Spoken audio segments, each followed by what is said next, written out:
Live from Chatterbox Sports Studios, it's Off the Bench with Thom Brennaman. Well, good morning, and a pleasant good Tuesday morning, a rainy morning right here in Hamilton, Ohio, our Chatterbox Studios. We welcome you to Off the Bench, presented by United Dairy Farmers. I'm Thom Brennaman. Good morning, Casey McAllister and Paul Fritzner. Tom, I came in, they say about, the up and at 'em early, coming in. I beat the rain in here. It was beautiful. 60 degrees, whatever it is. It was great. Yeah. And Paul, you got caught up in it today.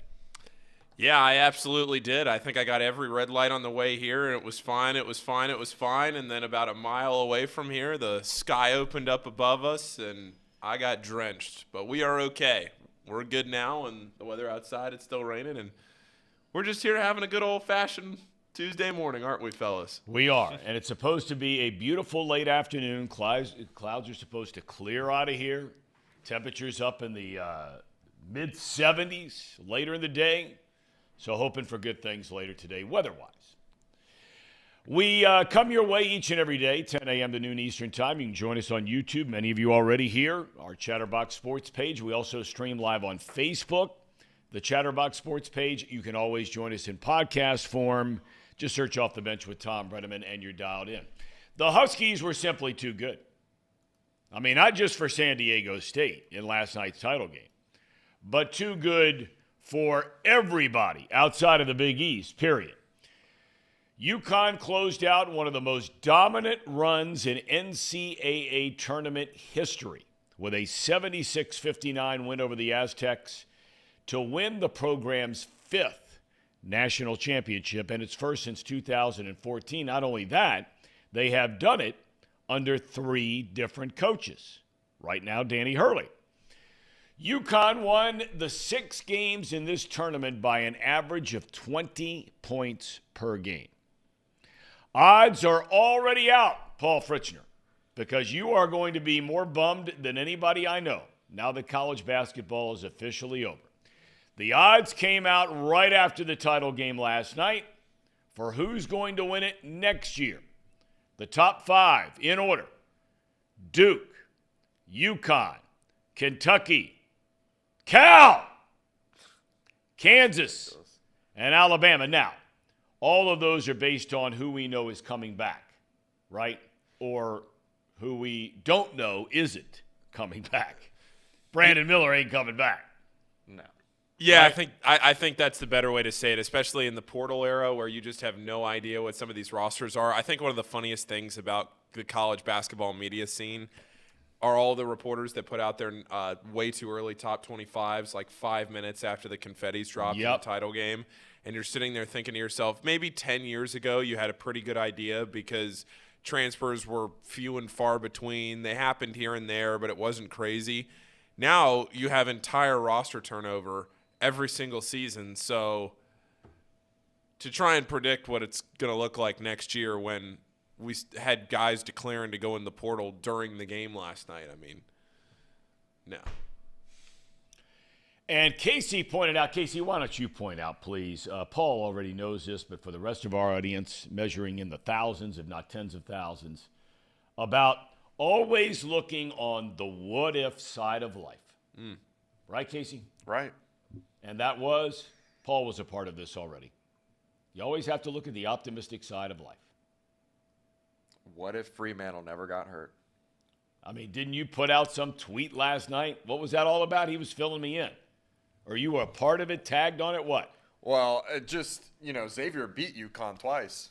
Yeah, they did. That was a big talking point. I mean, look, hey, the UConn went 17-0 against teams not from the Big East, and they beat all 17 of those teams by double digits. I remember being out in Portland and watching them and seeing how dominant they were and saying to myself, this is a team that can win the national championship.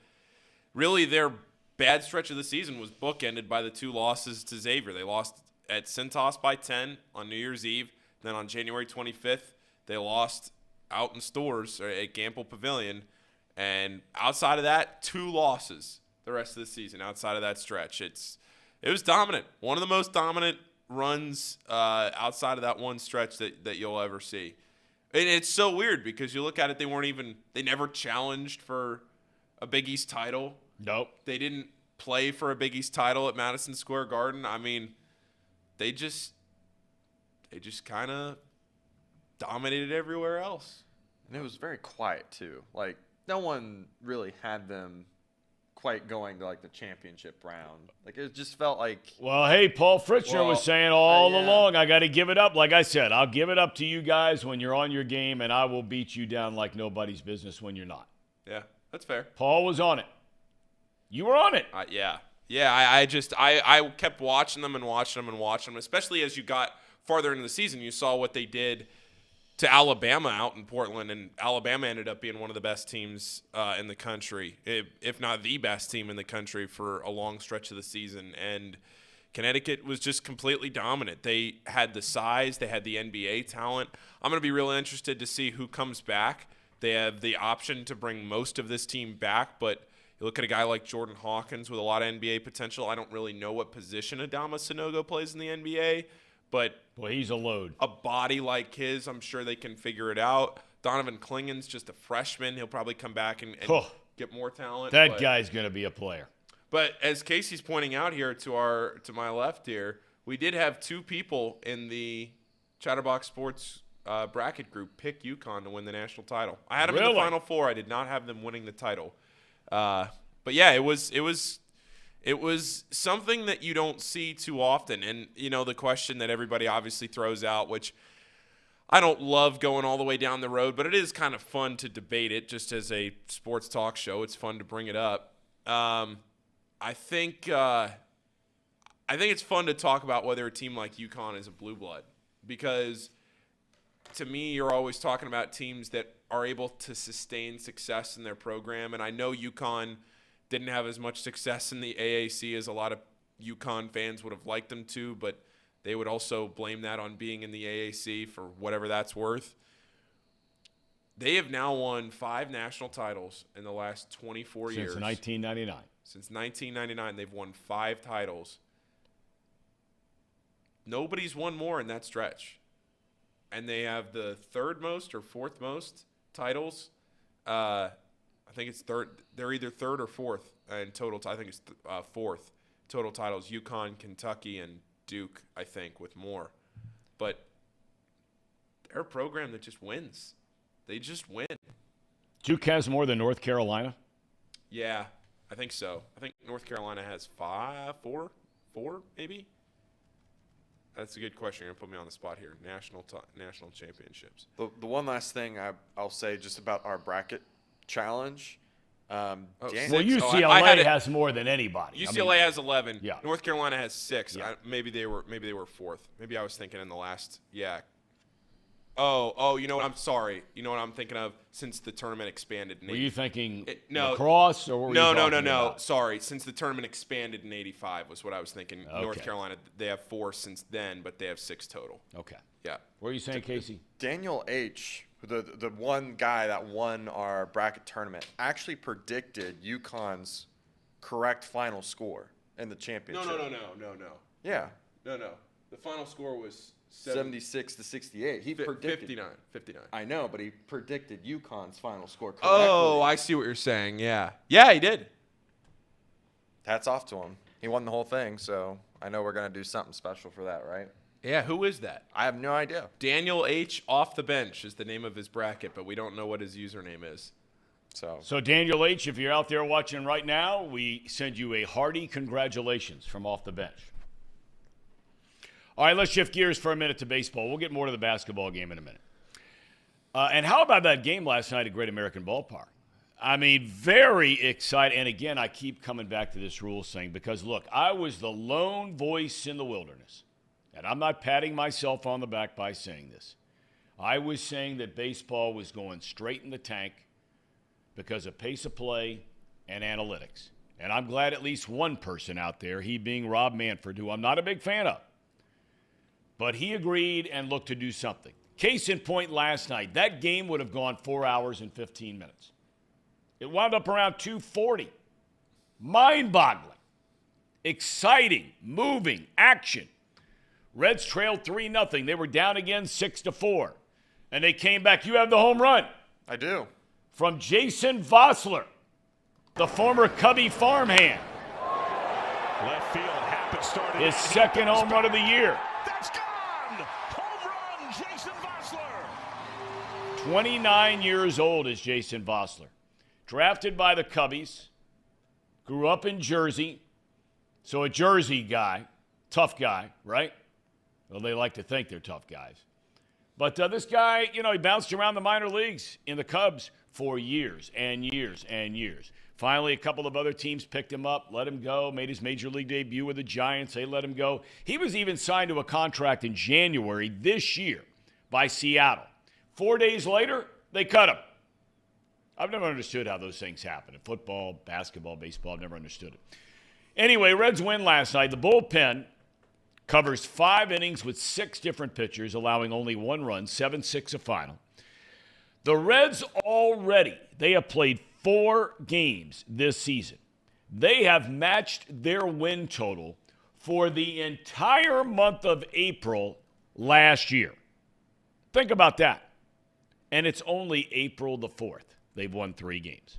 Cincinnati is tied with Milwaukee atop the National League Central at 3-1 on the year. Game 2 of the series tonight at GABP 6:40 first pitch. Yes. Speaking of Milwaukee, did you see the flyover disaster yesterday? Well, somebody told me they had a flyover mishap with the Reds on opening day. Well, so the flyover happened too early. Yes, it happened. No, but it didn't even fly over the stadium. Everybody heard it and didn't see it. Yeah, right? I didn't see it.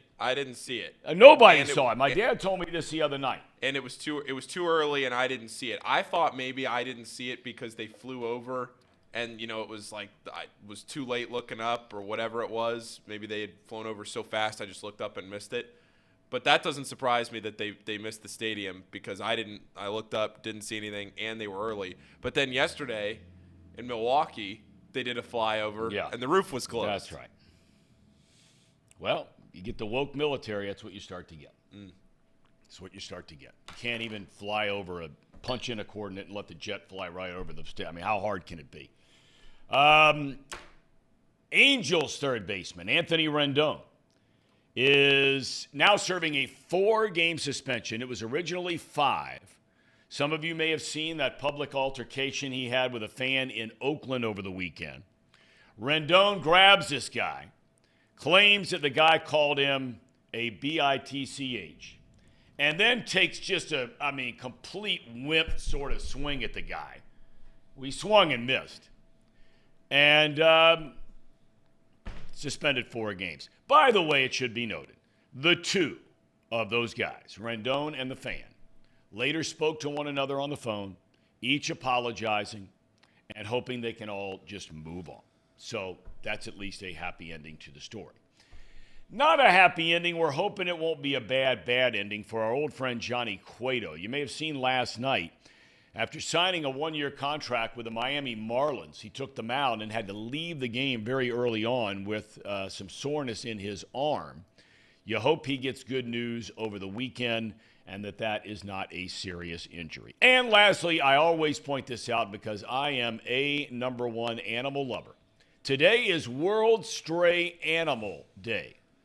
As we know, there are millions of stray animals on the roads across the globe without food. They're abused, they're sick, they're neglected, living a life with no home, no love, no care. And we ask you to do your part and try to please help them when you see them. Please do. So on that note, the Redlegs. Everybody's talking right now about the Reds. It's only 4 games in, and you know what? Why not celebrate it while you got it? I don't think any of us, and we were talking about this before we went on the air, I don't think any of us truly believes that they are going to contend for anything this year as far as a postseason appearance is concerned. But, when people start throwing out that word never, I don't like that word never, okay? Or when they say no chance. And believe me, I'm a guy who uses those words together a lot. But I don't like them together because you always have a chance. If you're taking the field against somebody, you might have all the odds stacked against you, but you just never know. But the bottom line is, I think a lot of people even though it's the Pirates and the Cubs, and neither one of them are any good. I mean, the Cubs aren't any good, and we know the Pirates aren't any good. I'm not so sure who is any good, to be honest with you, in the National League Central. I'm not buying into the Cardinals. Milwaukee has really good pitching. We'll see if Milwaukee has enough offense. The Brewers are 3-1, as I mentioned. But the bottom line is they won 3 out of 4 games. And it's something at least to be excited about after 4 games, right? Yeah, absolutely. Look, we talked so much through the offseason about what this team could be, the prospects. This season isn't about wins and losses because you just want to see the prospects develop. You want to have hope for 2024, and then you think that that's the season that maybe you start to turn a corner. But, look, this season could get off the rails quick. So if you're going to get wins, if you're going to be above 500, this team is above 500, which is something that you couldn't say about the Reds last year at any point in the season. Yep. So if you're going to get some wins, put a smile on your face, enjoy it, because they've been exciting wins. It's 3 wins in a row, not just a win here and a win there. You're getting a 3-1 start to the season. It's not bad. Yeah, not bad. And the one thing, I don't know because I'm new to baseball, but the fact that But you're trying at it, Casey, and I Yeah. give you a lot of credit for it. The fact that they had 7 different pitchers and still won the ball game, I think, says a lot too. Well, I mean, their bullpen is an area where, you know what, and many of you, and I totally get it. And as I've said on this show before, okay, I am not beholden to the Reds, family history, my old job, no nothing, okay? If they're good, I'll say they're good. If they stink, I'll say they stink, period, okay? I don't get as wrapped up in this whole spend the money and blah, blah, blah, blah, blah. But one area that they could have been better coming into this season was the bullpen without spending a whole lot of money. Because when you have young pitchers like Green, Lodolo, Ashcraft, and the last 2 guys in the rotation, you know, we'll see. I mean, maybe they bring somebody up. Who knows? Maybe somebody steps up. Overton gets better. I don't know. He wasn't any good last night. But, you know, it doesn't take a ton of money to build a bullpen where when you have a lead, you like your chances of holding the lead. And I don't think even the most optimistic Reds fan out there feels like this is a bullpen. When you just go back and look at the back of their bubblegum cards, okay? I mean, you got guys that are 33 years old that didn't pitch in the big leagues for the first time until last year or maybe the year before. I mean, you could have found some guys to put together at least closer to a stabilized bullpen, which they don't have. Now, they were really good last night. That kid who hit that ball with 2 on in the 8th inning, I'm drawing a blank on his name, but that guy's going to be a player. Vossler? No, for the Cubs, who hit that rocket down to first base, left-handed hitter that ended the 8th inning with 2 on. Oh, yeah, God, what a play. I'm drawing a blank on the kid's name, but, I mean, you can just tell by looking at him at the plate. And they put up his minor league numbers during the telecast last night.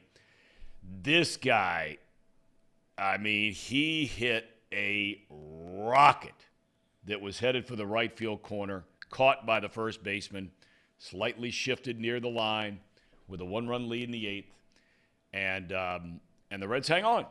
So good for them. And they go back at it tonight. Tonight's an interesting game.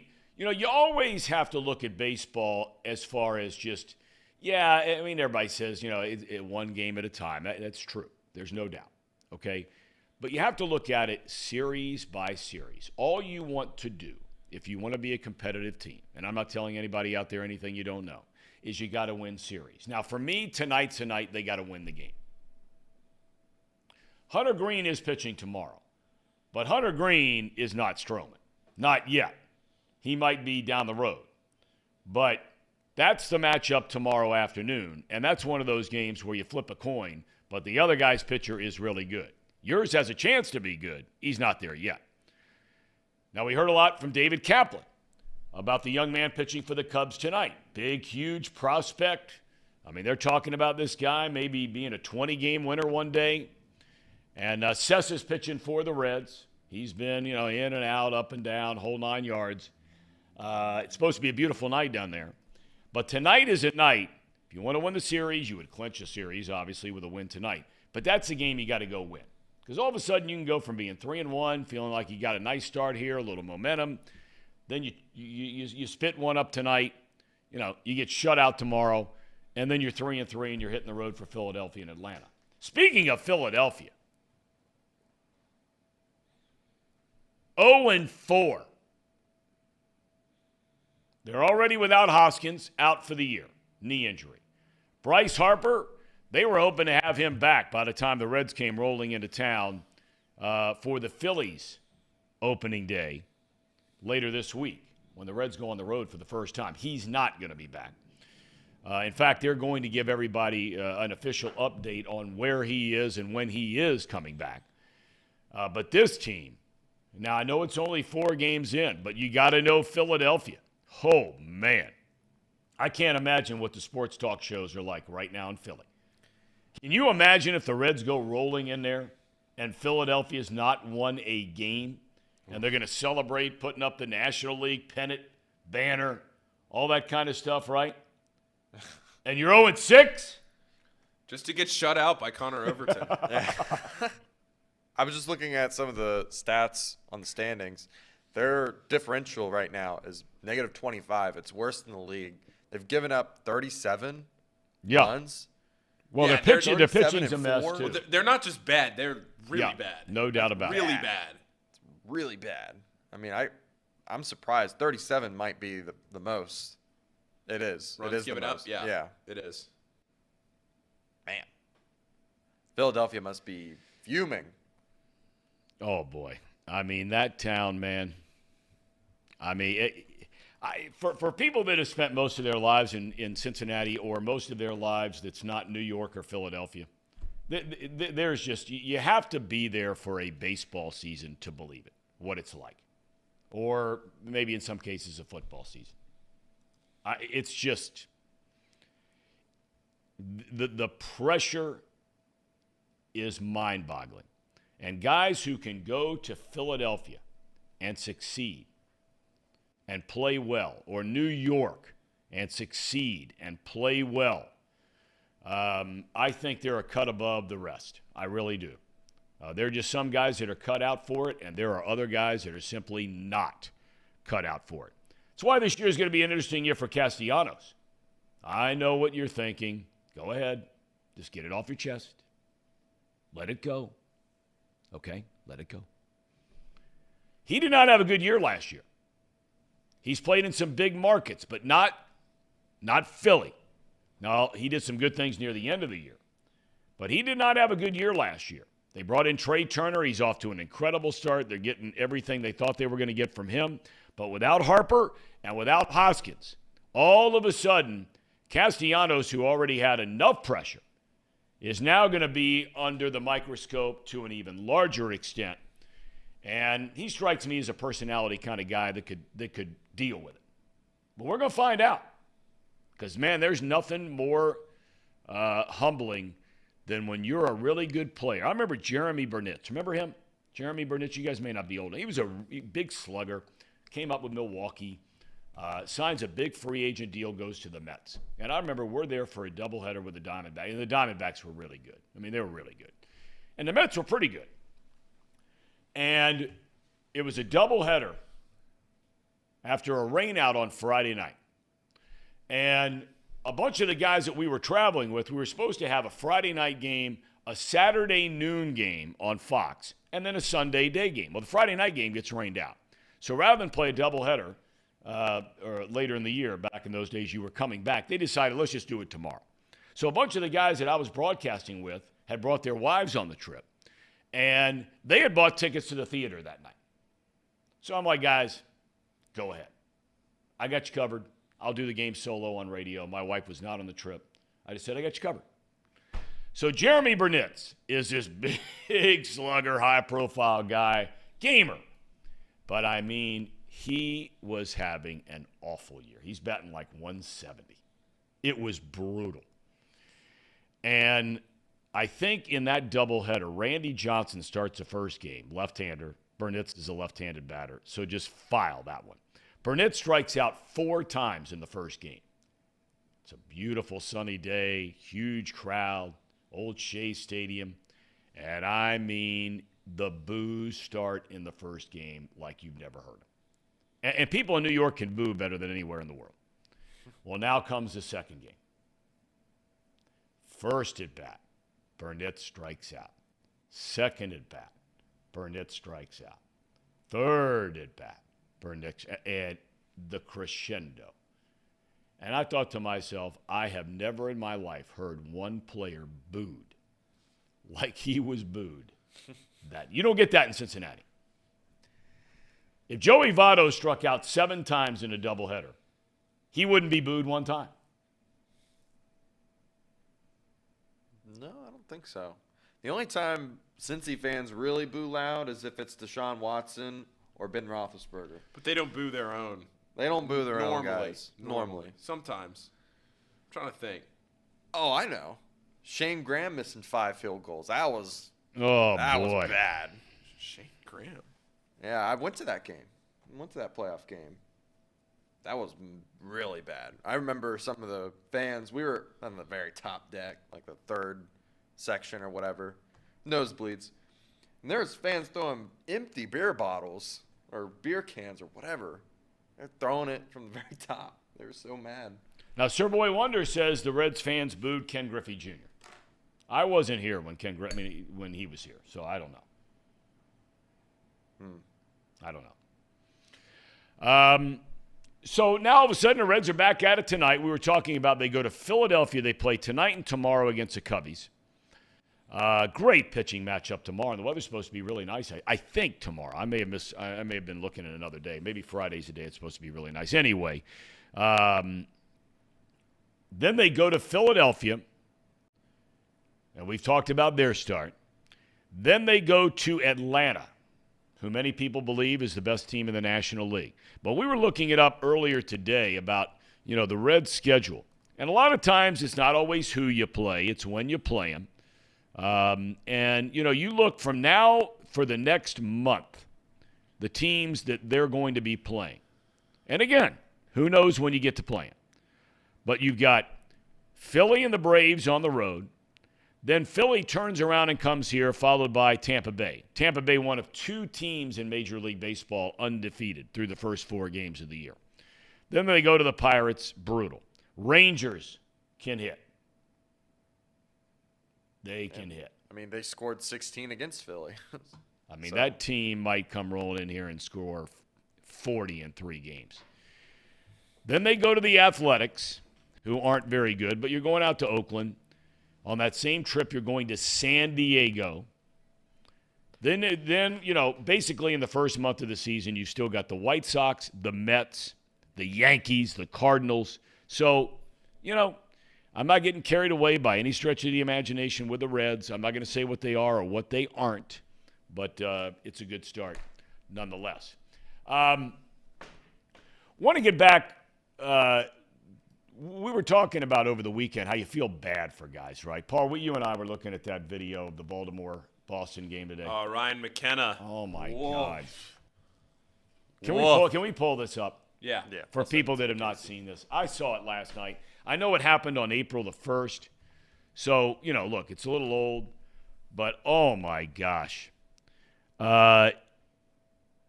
This was heartbreaking.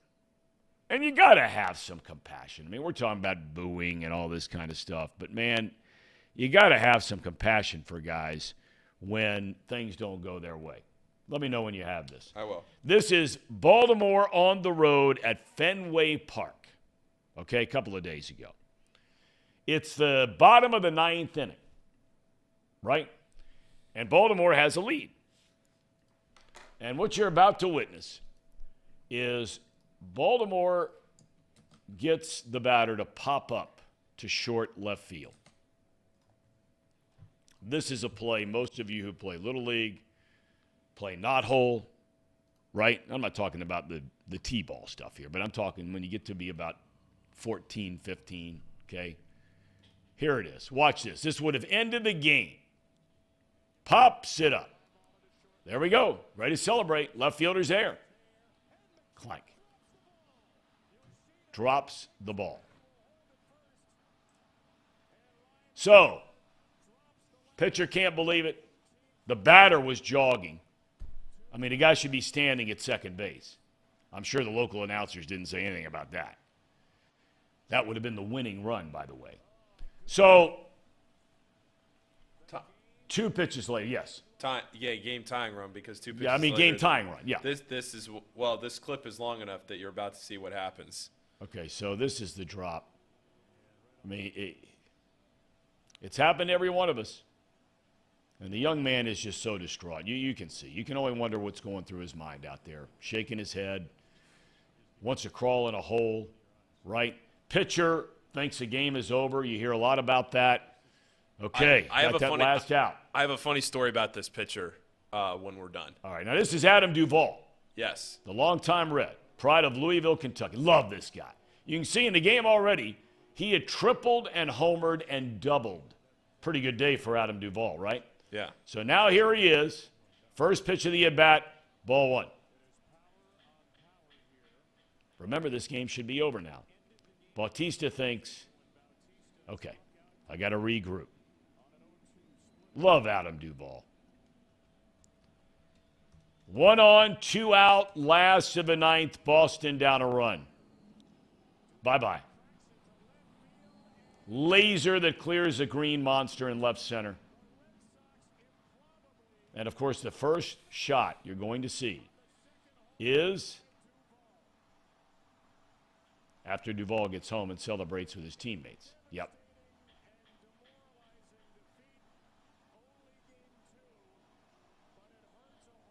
Yikes.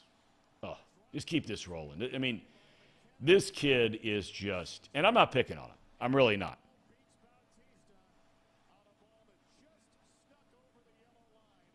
I mean, this looks like the end of a postseason series, doesn't it? With the lights going on and off, that whole kind of thing. Yeah. So you were getting ready to tell a story about Bautista. Yeah, Bautista, great, funny story. So Bautista was the closer for the Bay Sox when I was there in 2021. He was there for about a month, and he shows up. I mean, he's huge. You could see it from the clip right there. He's massive. Mm-hmm. But it was COVID, so I wasn't allowed to go down and really talk to the team much as far as like getting pregame stories or anything like that. I had to go down and talk to the manager, do whatever I could. But I wasn't really able to interact too much with the players until later on in the season. So as the season went on, I was given a roster, and part of your duties as a play-by-play broadcaster in the minor leagues is to, Thom, you would know this, curate the roster and put the game notes together and write about all the players and everything. So all I know is what I was given because I wasn't able, at the time when Bautista got called up to us, go down and get his information.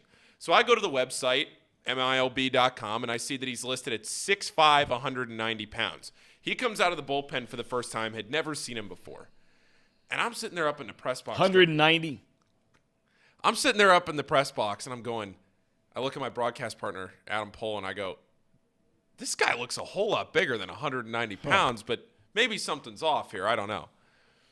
So about 3 weeks later, I go down. I have to walk something down to the clubhouse. And all the guys are long tossing before a game. It's like a Sunday afternoon.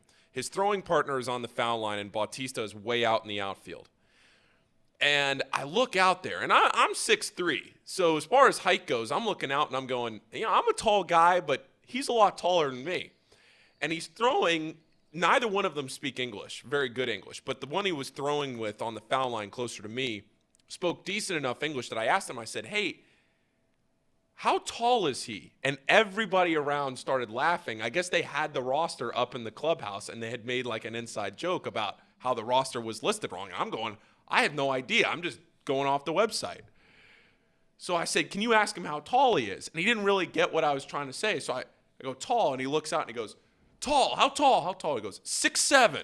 I go, okay, that checks out. I go, how much does he weigh? And he was like kind of trying to think about it. And he turns around. He goes, big. How wide? How big? And he goes, 270. Wow. And I go, yeah, 6'7", 270 is a whole lot better than 6'5", 190. That's a big man. He was a unit. Is a unit. That is a big man. Yeah. Yeah. Massive. 6'7", 270. I'm wondering, is he a Dominican? He is Felix Bautista, Felix right? Felix Bautista. Yeah, yes, he is from Latin American. He's Dominican? from a Dominican. Yeah. Yes. He's huge. And he's not an ounce of fat. I mean, it is all muscle, power pitcher, gets up there, throws 100, straight gas. He got hung with a loss in that game yesterday. In that game we just showed you, obviously, to no fault of his own. Yeah. But he already has 2 saves for the Fighting Orioles. Oh, yeah. He's bounced around a while. He was with the Marlins, Orioles. Yeah, he's only 20, just turned 28 years old. But he had a good year last year. He had 15 saves, very low ERA for Baltimore. Big, strong dude. Big, strong dude. Get him on a line somewhere. Where are the Reds Bautistas? I know. You know, that's what Harry Carey used to say all the time. We're doing the Cubs games when the Cardinals are bringing up Bennis after Bennis after Bennis. Sure, you guys don't remember these guys, but Andy Bennis had a great career. His brother Alan Bennis came up. And I remember just sitting with Harry one time in his limo. He's like, why can't the Cubs get a Bennis? Where's the next Bennis? Where's the Reds Bautista? That's a great. Some animal throwing down there 8,000 miles an hour, 6'7", 270. Where's that guy? Yeah, that's a great question because Bautista, when he went through the minors in 2021, I believe he started in low A. By the time he finished that season, he was all the way up in Triple A because I remember by the second time he came out of the bullpen in Double A with us, we all looked at each other in the press box and we said, yeah, this guy isn't going to be here long. And he was there for maybe 6, 7, 8 saves, and then he went on up to Triple A. And then last year was, look, he's not contending for Rookie of the Year, but he had a hell of a year. He was one of the best relief pitchers in baseball last year. No doubt. Once he got the chance to, no doubt about it. Once he was given the keys to the car at the back end of the bullpen, and Baltimore starts doing the closer, starts doing the music, the whistle, Omar's whistle from The Wire, when he would come out of the bullpen. It was electric watching him pitch last year, and I just keep thinking to myself, you're right, Tom. He came completely out of nowhere. Low A. I think it was low A. I know it was A ball. I think it was low A, or at least it was. Well, he signed these guys young. We were talking about yesterday. The Marlins signed this guy as a 16-year-old. And he's floundering around and, doing his thing, probably wild as could be. And then Baltimore gets him, and now they got what they got. Somebody in the chat, Alex, says the Reds version was Jumbo Diaz. Jumbo. I love Jumbo. Jumbo! He was a good dude. I wish he'd had a better career. So Felix is now listed. They must have got the memo, Tom, because he's now listed on the MLB website as 6'8", 285. Not an ounce of fat. 6'8", 285. Okay. Could you imagine being that large? Definitely not. Nick Kirby, our good friend, of course, who does a lot of work for Chatterbox, he says the Reds version of this guy is Ricky Karcher. He's at Louisville right now. But he looks like a cornerback next to this guy, who's your defensive lineman. Karcher's big man now, 6'4", 230. Big man. Right? But he's not 6'8", 285. No, he's not. No, he's not. And that doesn't mean he won't be a better pitcher, because maybe he will. So we asked the question, and we thank Nick. He's all over it. Can you, seriously, Tom, as you would say, seriously. Seriously. Yes. Can you imagine stepping into the batter's box, looking out there? No. I know Randy Johnson. He was a tall guy. Well, but you get tall guys. Yeah, but he wasn't a monster. But I'm saying you step into the batter's box. I'm thinking like Henry Rowan-Gardner here. You step into the batter's box. Who? Who did you just say? Henry Rowan-Gardner. The rookie of the year, the movie. I've never seen that movie. It's a Cubs movie. Okay. Okay. Go ahead. Yeah, Henry Rowan. He was the kid that broke his arm and then he threw 100 miles an hour. You know that movie. If I do, it's been a while. Go ahead. Okay, that's fine. Go ahead. All right. So, anyway, steps into the box. Little kid breaks his arm, throws 1,000,000 miles an hour, but he's asked one day to hit, and he steps in the box and he's just cowering in the back of the box. Can you imagine stepping into a batter's box facing 6'8", 285, 100 miles an hour? No. I'm No. I got an image of the movie. This is something I used to watch as a kid all the time. This movie? Yeah, this Well, movie. obviously it must have made a dramatic impact on you because you never followed baseball after this movie.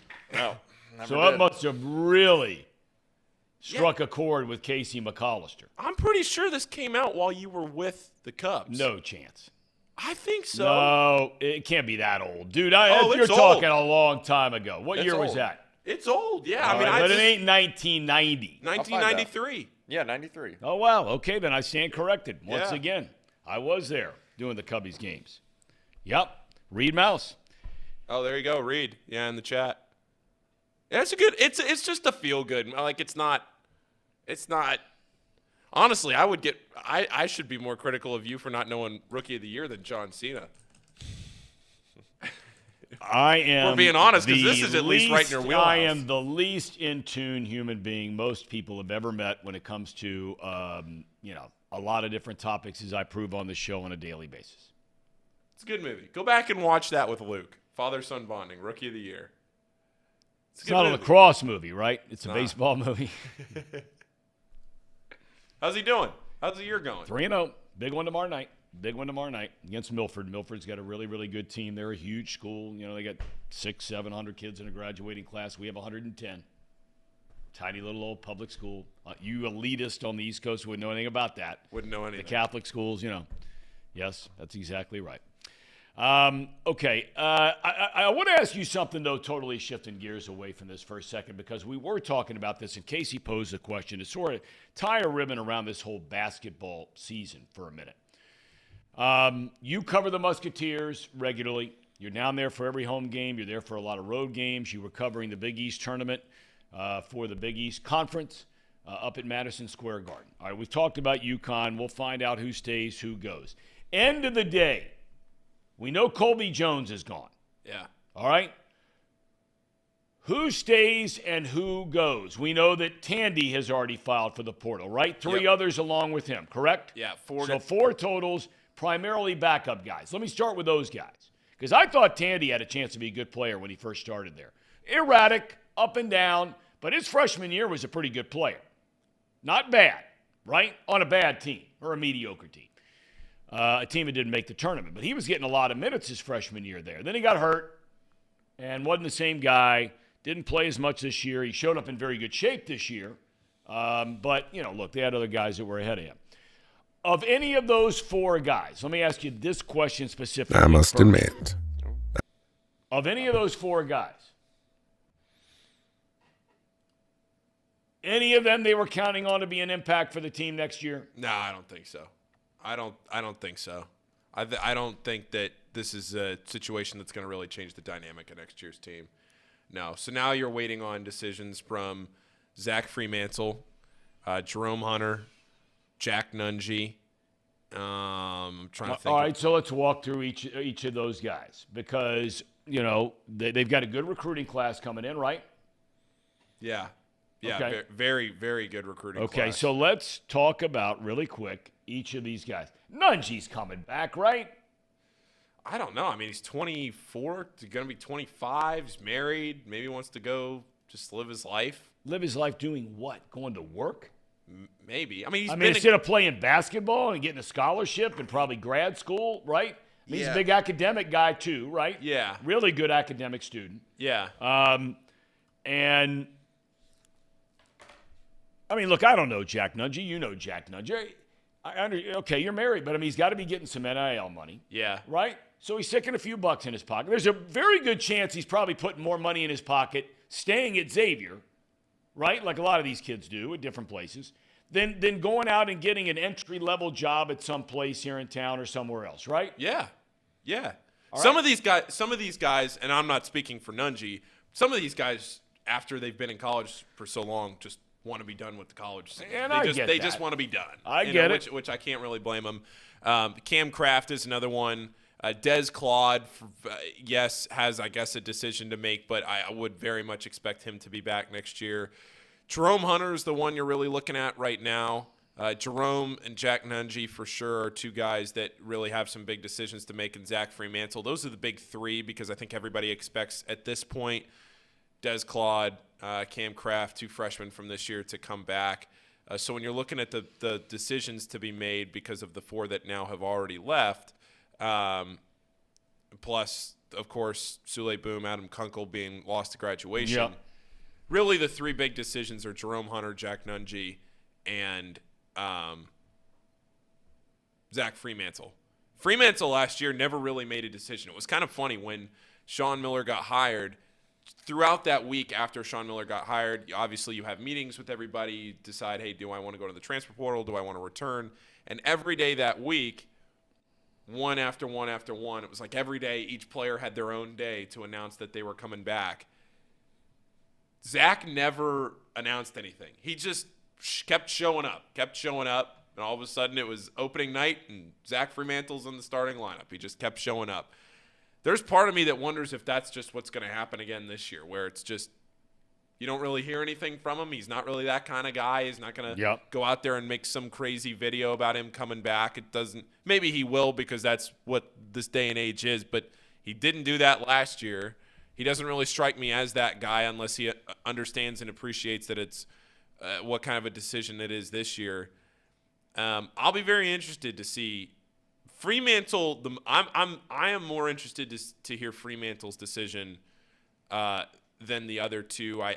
You haven't heard anything from Jerome Hunter yet. He still has a year left next year, and then Jack Nunge too. I would not be shocked if I would say 2 of those 3 guys are on Xavier's team next year. I'm not sure which 2 though. Okay. But I'll say 2 of the 3. Okay. I'm not entirely sure which 2. Well, though. if they get all 3 back, because they're all 3 excellent players. I mean, really good players. Outstanding players to build a nice nucleus around, along with some of the other guys you have coming back. I mean, again, I can't speak for any of those guys on where they are, like you said, with college. I mean, heck, there are a lot of us that would have stayed in college for 41 years if we had the chance. I'd go back now. But I come to Hamilton every day. I can't go back to Athens. A-Town. I could spend a solid 10 years in A-Town. How long would you last in A-Town right now? If you but are you kidding me? Be right at the front of the line. Be like Mardi Gras down there. Every day. Not right now, because I'm still not drinking.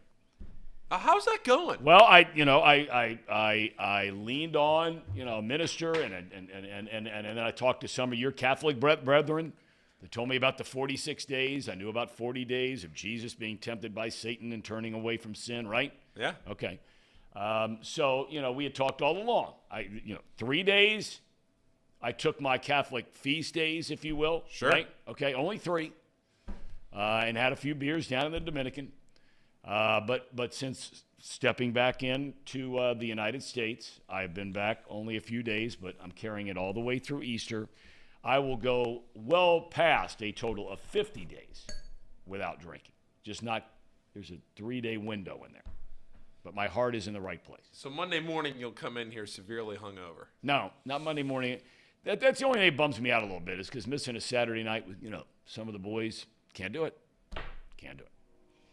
We got to make it. Casey, you know what I mean? We got to make it. We got to make it. All right, Ham and Eggers, take it away. Now, what we got going on today, we started yesterday that we're going to take a division a week leading up to the NFL draft. And we're going to zero in on one team. Yesterday, the Falcons. We thank Aaron Freeman for his time.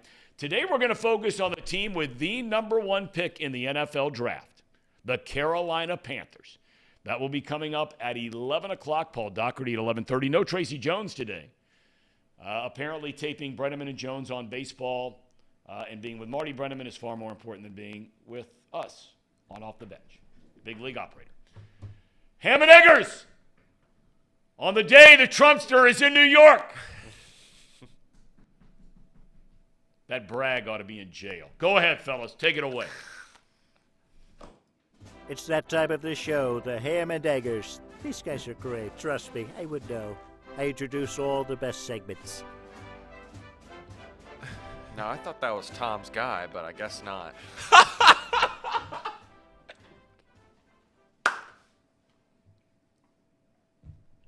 I don't know. I'm mistaken, I guess.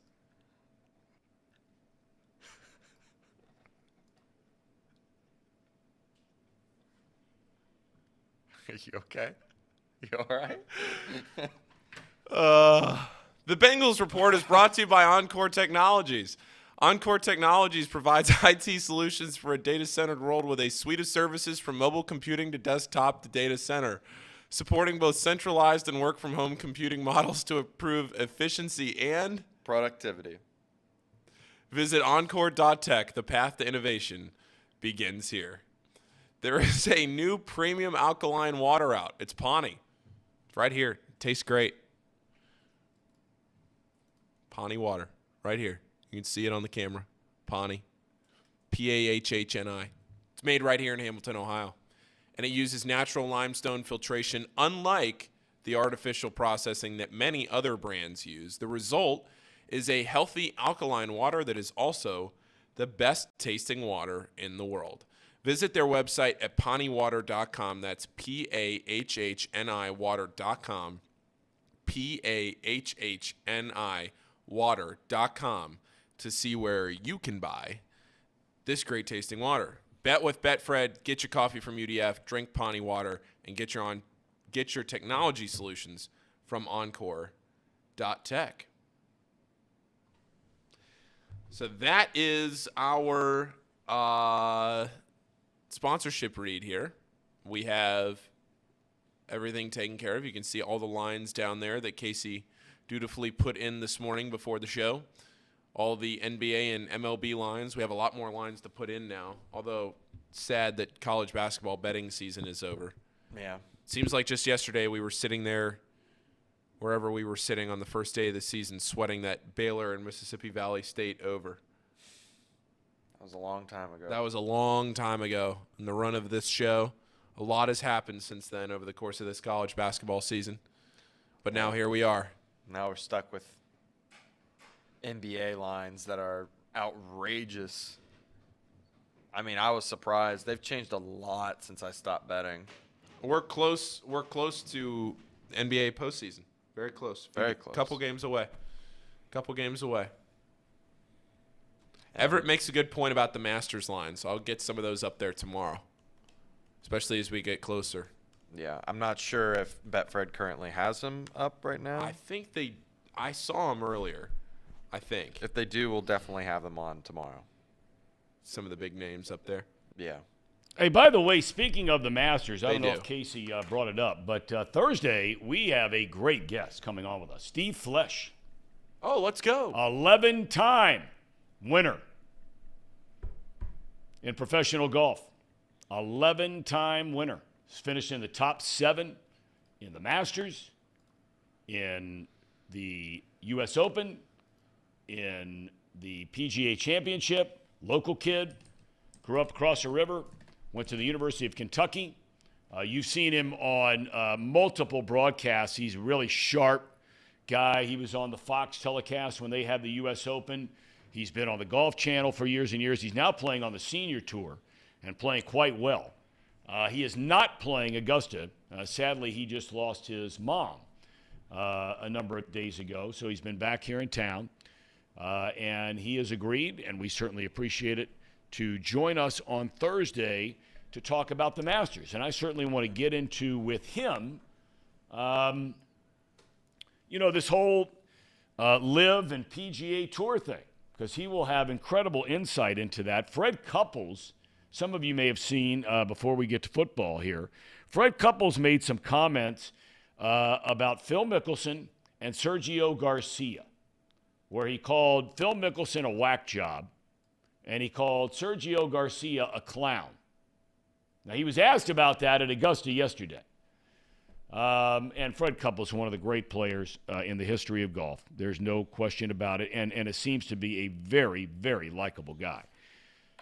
Old buddy, if I'm not mistaken, wasn't he a college teammate, college roommate of Jim Nantz at the University of Houston? Yep.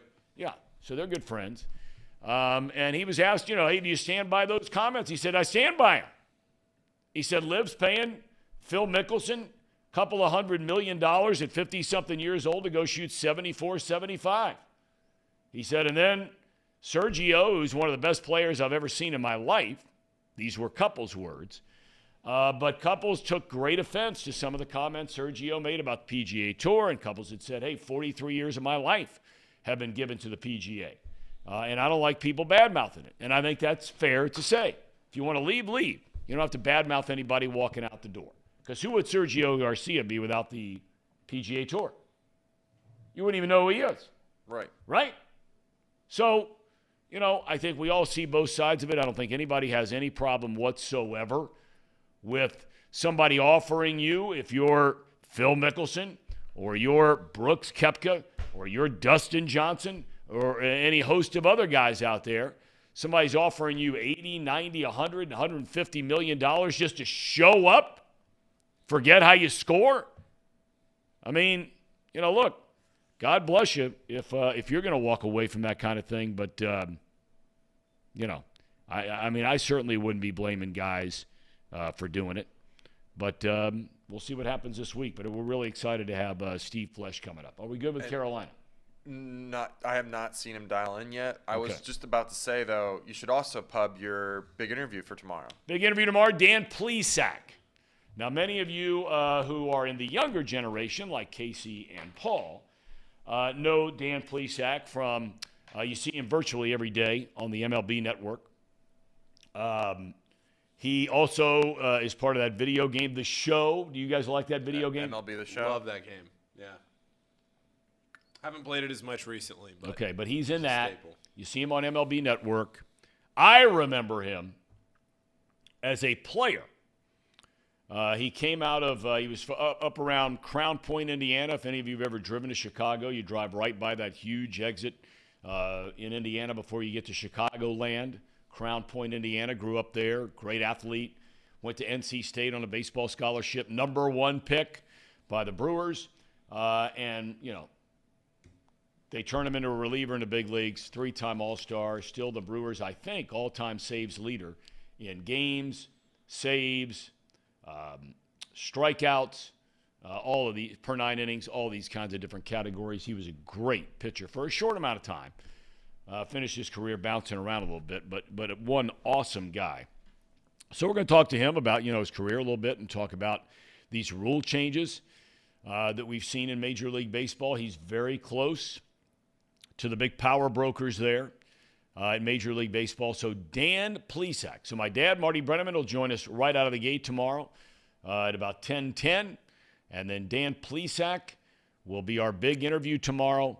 Thursday, we push ahead with a preview of either the Buccaneers on any given day, Buccaneers and Saints to finish out the week.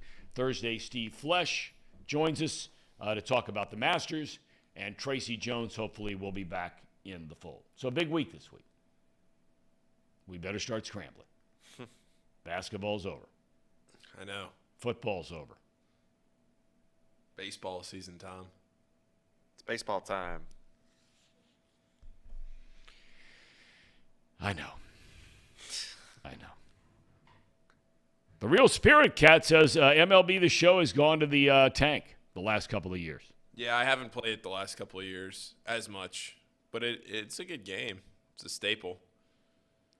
You know what game's really gone in the tank the last few years is Madden. That game used to be the game to play, and now in the last, 6, 7, 8 years? Stop, you're hurting me. Oh, man. It's gone way downhill. FIFA. Best sports game on the market right now. What is? FIFA. Soccer? The soccer game. It's great. Yeah. I love playing FIFA. 2K, I'm not much of a 2K guy either. All these games get so complicated. Everybody wants player movement. Just let me press X to shoot the ball. Let me press A to pass. I don't need each individualized player with a different jump shot, all this timing, ball movement, defensive alignments. Let me just shoot and pass the ball, man. Well, that's a problem with soccer. No. I'm talking about 2K. Oh, 2K. Okay. All right. Okay. I got you. I'm sorry. I'm sorry. I'm talking about 2K. All right. That's okay. what I'm saying. FIFA is about as basic as you can. I mean, there's obviously intricacies to it, but 2K has turned into each player has their own shot that you got to memorize. It's too much. It's too much. Too much. Let me just sit down, turn my brain off for a little while, play a video game. No, can't have that. Can't have that. Brian Vanover says Athens, Ohio is the promised land. Road trip time. Brian, there have not been words spoken in this chat any truer than those. Everett says, and he made this point yesterday, I don't get it. Everett, I don't get it. He says, I'll be shocked if any of the Live guys actually place in the top 10. He says, I cannot hate on them for taking the money, but they have not played meaningful competition in months. Okay, fair point. I'll take my chances with Koepka. Well, this is a big one for Koepka because for somebody that's used to be such a killer and then came back, has been hurt, has looked like a total shell of himself. Well, until the last couple of tournaments. Yeah. One over the weekend. Yeah. I mean, that's what I'm saying, that now he's at least playing a little better. This is a big one for him. Cam Smith, right? Yeah. I mean, there's no way that I am saying that somebody from Live is not going to finish in the top 10. But we'll ask Steve Flesh what he thinks about it. We had a great guest yesterday, Aaron Freeman, talking about the Atlanta Falcons and all the moves that they've been making. And again, if you're just tuning in, what we're trying to do, and it's hard to run some of these people down, is get somebody who follows a team, every NFL team around the league.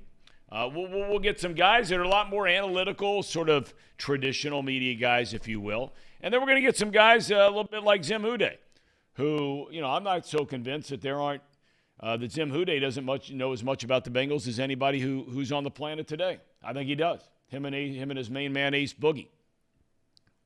So today we've got a guy that's more along the fan side, and that's Mike Bogart. He runs, excuse me here a second. He runs at Keep Pounding. That's where you can find him on Twitter. And he has, all the Carolina Panthers news, opinions, and chats, so on and so forth. He's got about a little over 14,000 followers. And the Panthers, of course, made that deal with the Chicago Bears to take the first pick in the draft. And so I guess we're still waiting on him to join us? Yes, we're still waiting. I think he's in the middle of driving, so. Oh, yeah, he had his son. He told me that he had a child that had to go to the doctor this morning. So hopefully he'll get back sometime soon because we got Paul Doherty at 11:30. Anyway, if you had the number one pick, and I know you're not following football morning, noon, and night, for you two guys, number one pick in the draft, Casey, you take who? Who I would take? Is there an echo in here? No, I would take C.J. Stroud if it were up to me. I think he's the most prototypical quarterback at the moment, the safest pick. I don't think Bryce Young is it's not a bad choice either. I don't think you can go wrong with either one, but I would rather be safe than sorry. And smaller quarterbacks besides Drew Brees, are the ones that the smaller quarterbacks just generally don't work out. That's how I would explain it. Well, I saw a guy yesterday, and I can't remember who it was, but it's somebody that's really in the know, and said that all of the NFL people have said that they believe that Bryce Young, on every measurable there is, from his intelligence, not only his general intelligence, but his football intelligence, all the intangibles, all those kinds of things, that if he were 6'2" rather than 5'10", that they believe that he would be as solid a quarterback prospect coming out of college that there has been, along with Joe Burrow, over the last 10 years. That Bryce Young is that smart, he's that talented. But, remember, he wouldn't even get on the scale to get how much he weighed, which many believe is far less than 200 pounds. He did step on the scale to find out how tall he was. He was listed over 6 feet at Alabama. It turns out he's 5'10". So Stroud, you're looking at 6'3". You're looking at 215, 220, and certainly has more room to grow from there. And so, look, somebody's got to pull the trigger, and oftentimes when you pull the trigger on a move like that with the number 1 pick in the draft, the Bengals had it. They hit the lottery. Some might say it was a no-brainer, but there have been number 1 picks in the draft, quarterbacks that have not worked out. The Bengals hit the lottery in Burrow. Now the clock is on the Carolina Panthers. Is Mike ready to go? He is ready. Mike, welcome, my friend. Great to have you with us here on Off the Bench. How's everything in Carolina Panthers land? I hope, first of all, is your kiddo okay? Because I know you said you had one a little bit under the weather. We do. Yeah, she's. We got her to the doctor this morning. She's got strep throat, so it's just a matter of time before I get it myself. At this point, it seems like, but we'll take that as it comes, huh? Well, our thoughts and prayers. We hope she's okay. Appreciate it. Absolutely. All right. We were just talking about, we like to play this game, as you and I were chatting yesterday, about, where they've been, where they are, and where they're going. Talking about the Carolina Panthers. You look back last season, there was a lot going on last season. McCaffrey starts the year with a team, ends up getting traded, the quarterback situation, on and on and on and on. Last year, when all was said and done, you look back at the Panthers' season and you say what?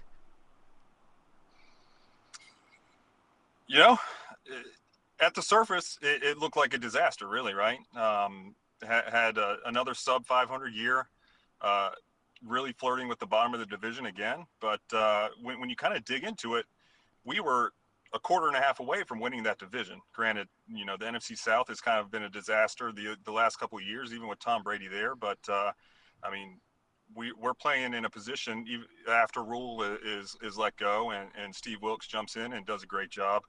We're playing the Buccaneers in the last week of the season to win the division, right? We jump out to a quick 14-0 lead, and then Tom Brady does Tom Brady things and kind of buries us. But at the surface level, it looked like another disaster season, but we were right there in the mix to win the South. When you talk about the coaching situation, how did you feel about that whole thing? Because everybody weighed in, had an opinion. Wilks takes over. The team clearly played better than they did in the early part of the year. And then Frank Reich is brought in. I think everybody agrees universally Reich is a great hire. But what has the overall fan base reaction been to that decision? At first, to your point, Steve Wilks had a great following. He turned around what seemed to be a terrible team and had them again right in the mix. I think he went 500 or right there at it with the team that Rule built and just simply couldn't win with. So he definitely built a following here. He's from here. He's from Charlotte. He had a lot of people in his corner, and I think a lot of people were really upset at first when Wilks didn't end up being the hire. But what Frank Reich has done since he was hired has really turned a lot of heads and really kind of turned that tide, I think. With the hires he's made, he's kind of gone the exact opposite route of what Rule did. Rule hired buddies. He hired his staff from Baylor. He hired folks that he coached with at Temple and really just kept his buddies around, whereas Reich went out, immediately hired Deuce Staley, who I think we can all agree is a great coach. And if you don't know a ton about him, just watch Hard Knocks from last year. He was great. Same thing with Ejiro Evero. He's one of the up-and-coming defensive coaches and has already been getting head coaching, traction. Interviews. Right. He's had the interviews. He's had some traction there, but just hasn't quite gotten that opportunity. But it's coming. Same thing with Thomas Brown, the offensive coordinator. He's been getting some love in the head coaching rounds as well. So, and then on top of that, you have Jim Caldwell, who has however many years of experience and is a great offensive mind, as well as Dom Capers, who was, our first head coach back in '95. He's been around forever. He definitely has that pull in the league and a lot of respect as well. So with the hires he's made, he's really opened the eyes, and I think he's really got this fan base in his corner. Well, it's a great fan base. I mean, I had a chance to broadcast many of their games through the years, including the first season they were down there and playing at Clemson University. Sure. And Dom Capers, as you mentioned, was the head coach. They went to the playoffs right out of the gate. They got to the Super Bowl very early on in the franchise's history. It's a great football market. A lot of people just think it's basketball. It's great football market. Okay, now, where they are, before we get to the draft, Carolina's been very active in free agency trying to get this thing right. You took one of our very own here, a couple of them, in fact, in Hayden Hurst and Von Bell. I mean, you know already. I'm not telling you anything you don't know. You got two really good players and really good leaders, especially Bell back there on the defense. Absolutely. Yeah, I mean, we're definitely familiar with Von Bell. Yeah, obviously, he started his career in New Orleans. He did a lot of good things down there before going up to Cincinnati. So, yeah, heck of a player on the back end, and that's really a position that we needed to lock down. We've had Jeremy Chin, who's definitely still an up-and-coming safety, but he really thrives near the line. And what Rule did right away was move him to the back end, and his play kind of slumped a little bit from there. So it'll be nice to have Von Bell in the back and really get Chin back there in that hybrid safety linebacker role. So that's a great signing, great player there. And then to your point, Hayden Hurst, I mean, since Greg Olson left and semi-retired and played his last year in Seattle, we haven't had a pass-catching tight end. And this is something we've lacked, and especially with a rookie quarterback inevitably coming in, that's something you need, and he's about as good as there was on the market. You know, you always get into the whole thing about, do you start a rookie quarterback? And that's been one of those things that's been debated. And, people will point to this situation and say, well, look what happened when he just sat out on the sideline for a year. You bring in another former Cincinnati guy who's had just an excellent career. I mean, he's not won in the playoffs. He's not won the Super Bowl. But Andy Dalton was just a solid sign. And clearly Reich understands the value of a veteran backup quarterback, at least theoretically a backup quarterback. Is a feeling around Carolina that whoever the Panthers draft with that first pick is a guy that should be starting day one? Or would a lot of people say, hey, I get it if you wanted to start the year with Andy Dalton? To your point, he's a great, solid veteran. We got to face him a couple times last year in New Orleans, and was he great? No, but he was solid. He's a serviceable starter, especially in a crunch. He's going to come in. He's going to get the job done. He's going to take care of the ball for the most part, and that's what you need. Will he start? I think that depends who we draft, really. I know you guys were talking C.J. Stroud and Bryce Young leading into it. I think both of those guys are capable of coming in and starting day one. I think it was Casey that was talking. He said that Stroud would be his pick. He's the safest pick. I think I agree. I think he's the safest. Is that my preference? I don't think so. I think I would prefer to go Young over Stroud. He has that it factor. Yeah, he's small. Yeah, he's slight of frame. But he's got it, You look at the tape, he makes every throw on the field. He avoids the big hits in the pocket and outside of it. I think he's the leader in the clubhouse at this point, and I think he would probably be the day one starter. You hear what all these football guys say after meeting with Young or talking to the teams after they meet with Young. He's as bright as they come. He's going to come in. He's going to have the playbook down, it seems like, immediately. And he's going to lead a team, and I think he'll be ready day one. I see the only situation where Dalton might start is if they really bet on upside and they take a gamble on Richardson down at Florida. I think that's the only opportunity at this point where I would see Dalton starting. Well, I'll tell you what, right now, somebody ought to be committed and never work again in the NFL if they take Richardson over Stroud or Young. That's funny. That's a fight I've been fighting in the opposite direction. It's funny. Maybe not at one. That would definitely take a trade back. Even to Houston at two. If they're going to be committed to Young and maybe he's not our guy. Gain a little bit of draft capital back, and if at that point you want to entertain Richardson, I understand. He's got all the upside in the world. He's just not a day one starter. I think everybody can agree with that. But with the coaching staff we have in place, I might gamble. I really might. I mean, Frank Reich, obviously, years and years of coaching experience, as well as playing quarterback. Mm-hmm. He coached guys in a similar mold down in Philadelphia with Jalen Hurts, and he had a lot of success there. Same thing with Josh McCown. He's got years of experience playing and coaching, and that's not even to mention Jim Caldwell. So I feel like if there's a staff that's going to reach Richardson's ceiling, I think we've got it. It's just a matter of how much time we're willing to give it.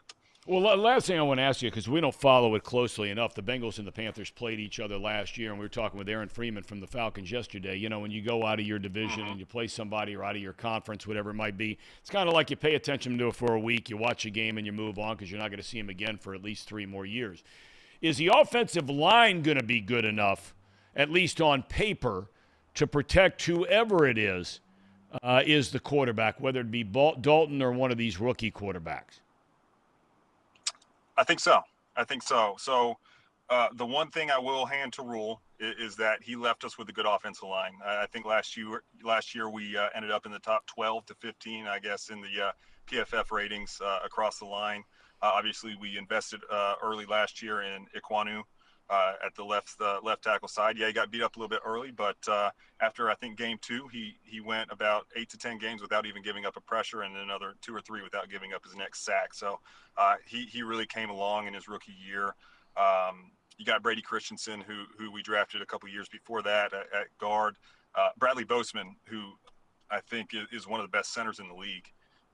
We made him a priority re-sign this year in free agency, and we locked him up. And then Austin Corbett, who we got from the Rams, and then Taylor Moton, who's been right there on the cusp of being a Pro Bowler every year since he's been here. So, yeah, I think so. And this is the first time in as long as I can remember that we're going to have a little bit of consistency year over year on the offensive line. And we kept our offensive line coach, who's one of the better ones in the league as well. So, in terms of line, I'm incredibly confident that we're going to be able to go ahead and keep a quarterback upright and then also have a good running game to go with it. All right, young man. And again, for those of you that would like to follow, please go to @keep.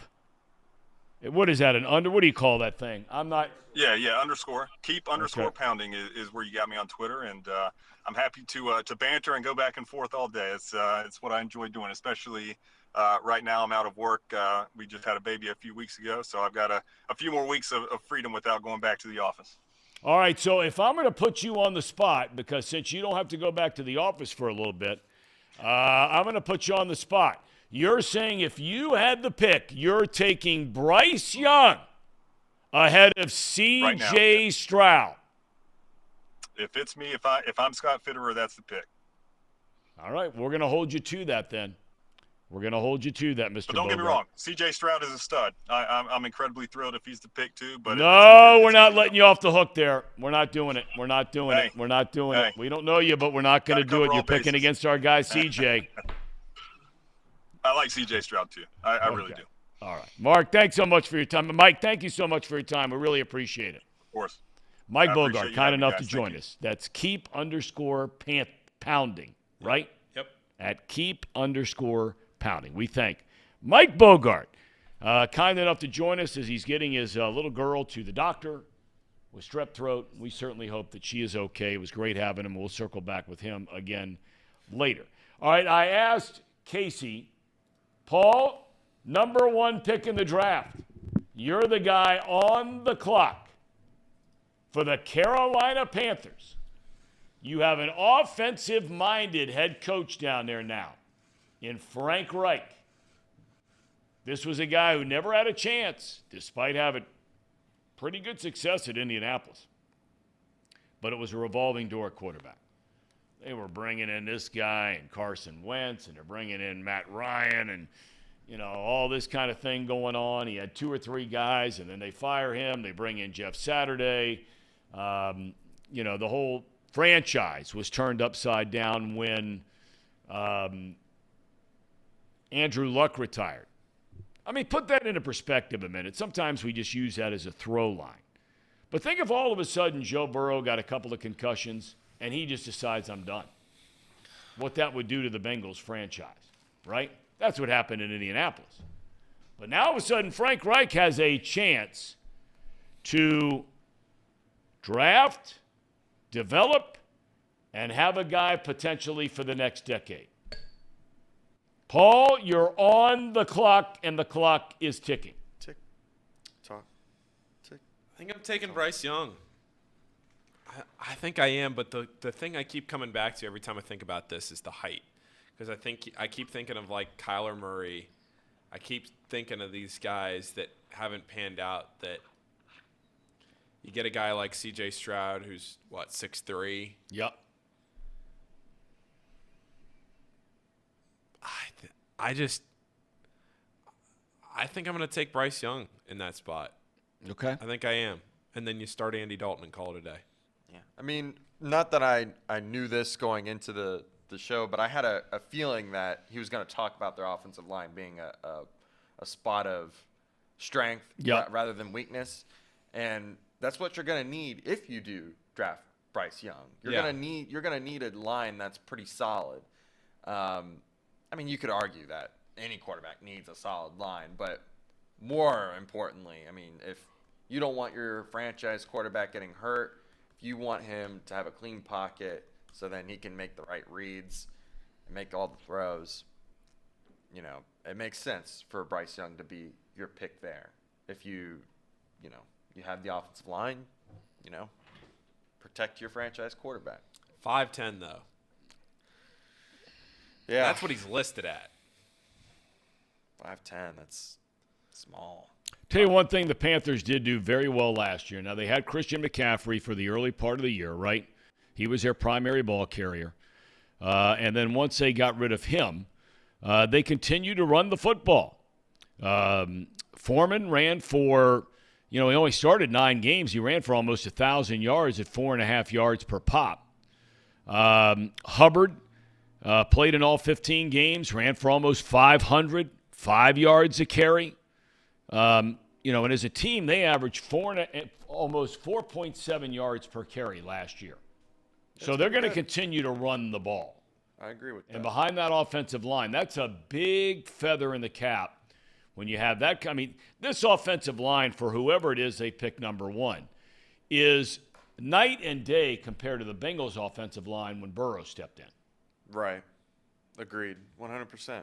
And that's a big deal, man. I mean, we saw Burrow, first year out of the gate, blows his ACL. Now, that could happen on any play. You could step the wrong way. And we've all seen it happen, where there can be somebody, that's in the open field and there's not somebody within 20 yards, and they plant their foot, and all of a sudden, ACL done. But Burrow was getting killed. He got killed his second year. He got killed to a lesser extent this past year. And now all of a sudden, who's ever taken over down there in Carolina, they have an offensive-minded guy. Zach Taylor's an offensive-minded guy.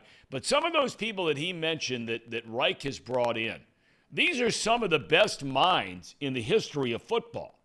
Nobody got a more raw deal of any head coaching job that I can remember in a long, long time. Not once, but twice, was Jim Caldwell. Absolutely. That guy can coach. Yes, he can. He is a leader of men, Jim Caldwell. Rock solid human being. And I mean, he knows the game inside and out. He got railroaded in Indy. He got railroaded in Detroit. Detroit should have never fired that guy. He did a hell of a job up there. So now they bring him in. Thom Capers, the pride of Cambridge, Ohio, a native Buckeye. I mean, head coach, first ever for the Panthers, great defensive mind. So now you're bringing in guys like Capers, Caldwell, kind of like a macro thing to oversee some of these young coordinators now you're putting in spots to go along with the experience of Reich. I think Carolina's a team to watch. You get all excited about Atlanta. Yeah, I like the quarterback position, whoever they take, right out of the gate. And I love Des Ridder. But he's not the first pick in an NFL draft. No. Right? I agree with that. I mean, I'm more I think Panthers still have a lot to fix on defense before any of that talk can really come to fruition for me. I do think they are up and coming. I think the Falcons are the next Lions, which, you're putting that team at, 8-9, 9-8, possibly winning their division. I just think right now in the NFC South, it is just up for grabs, man. I mean, I think any of those teams theoretically could win their division. And I don't think there's a favorite in any of those teams. But if I were to pick one, I don't know if I'd pick the Panthers because they just got a lot of holes on defense. They've got some issues to figure out with the receivers. I do like Hayden Hurst, don't get me wrong, but he's going to be 30, and you were in an offense that had 2 number 1 receivers, a top 10 running back. Oh, not to mention Tyler Boyd. I mean, they had he had his opportunities, I think, maybe not just because of schematically or his actual talent, but he also had a lot of opportunities because of the offense that he was in, just creating those opportunities with a lot of the focus being on T and Chase and Boyd and Joe.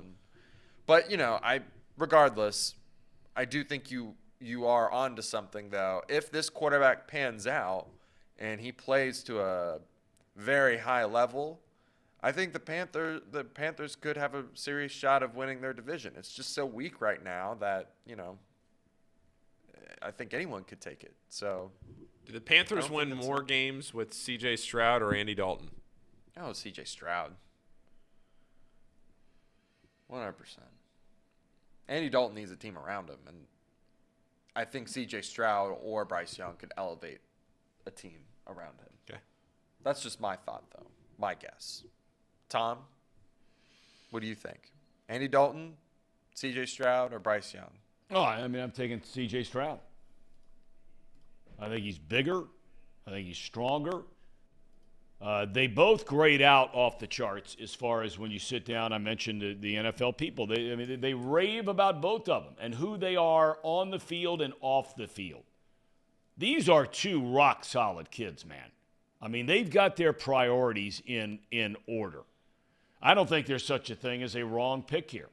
But if all things are equal, and I have to err to the side of, when a 5'10", 190-pound human being gets hit, there's a much more serious risk of injury than a 220-pound man being hit. It's not to say that the 220 guy can't be chopped down, right?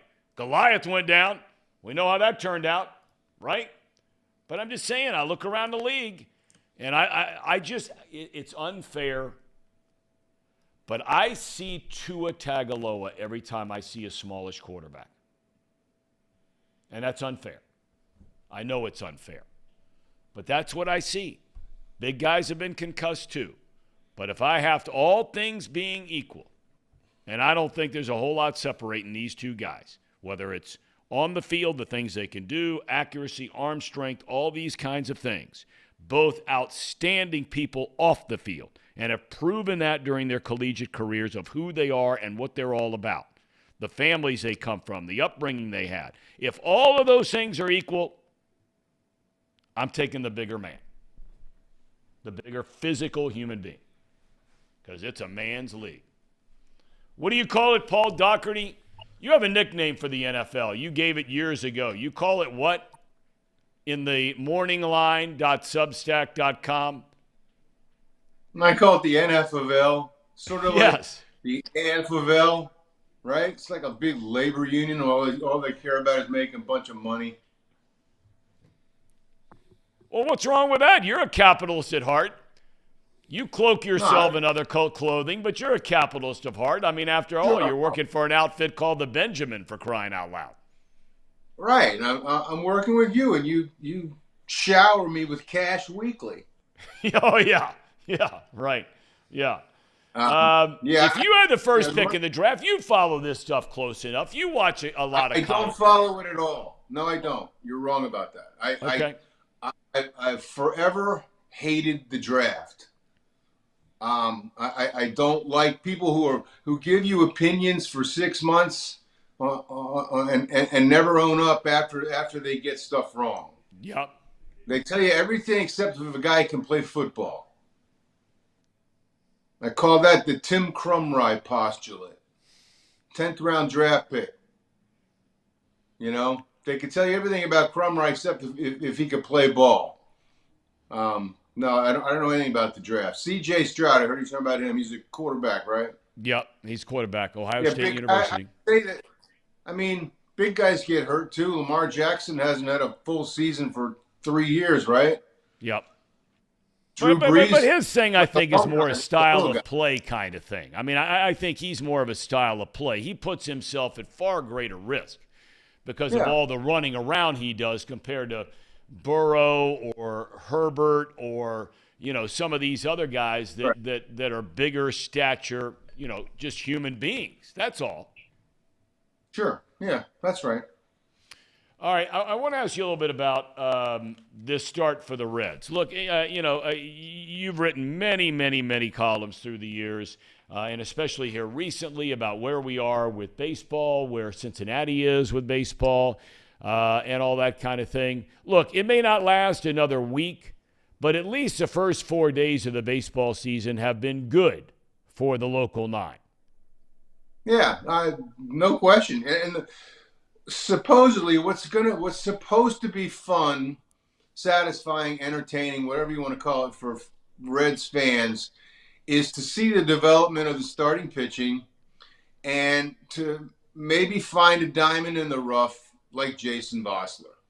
You know, you give the 29-year-old guy, the chance to play and see what he does with it. And the Reds have been pretty good lately at finding guys like that, right? I mean, Brandon Drury last year, Dietrich a couple years ago, Derek Dietrich. You know, they found guys like that. And frankly, that's where a guy like Nick Krall can help himself to stay employed. You keep coming up with guys like that, and anybody with a lot of money can go put together a left side of the infield like the Padres have done with Machado and Bogarts, right? Anybody can buy starting pitching like the Mets have done, but not anybody can go pan for gold and come up with useful players at minimum rates like Krall is trying to do. So, sure, I mean, it is fun. It's also worth noting that April is the most misleading month in baseball, followed closely by September. Mm-hmm. The in-between months are where you find out who's who and what's what. April's for dreamers like Jason Vosler. More power to him. That's great. And I think the fans really should enjoy it, you know, while it lasts. You know, when you talk about these young pitchers the Reds have, and I know it's only one time through, but there was a long enough sample size, as all your analytics friends like to use that term. There's a large enough sample size where I can't take into account growth and what's going to happen. But when I just look at, you know, sheer power and dominance, it's not even in the same galaxy where Hunter Green is compared to Ashcraft and Lodolo. But after watching last year and even in spring training some this year, I tell you, I'm not so sure, Doc, if I had to get one out with the bases loaded, and 2 away in an inning trying to protect a 1-run lead, I'm not so sure that Green would be my first pick to have on the mound for the Reds ahead of Lodolo or Ashcraft. Well, Lodolo still strikes people out almost as much as Hunter Green does. He's not as fantastic at it as Green is. You know, he's not throwing 105 miles an hour, but he gets outs. Sure. I think at this point, he's slightly ahead of Green.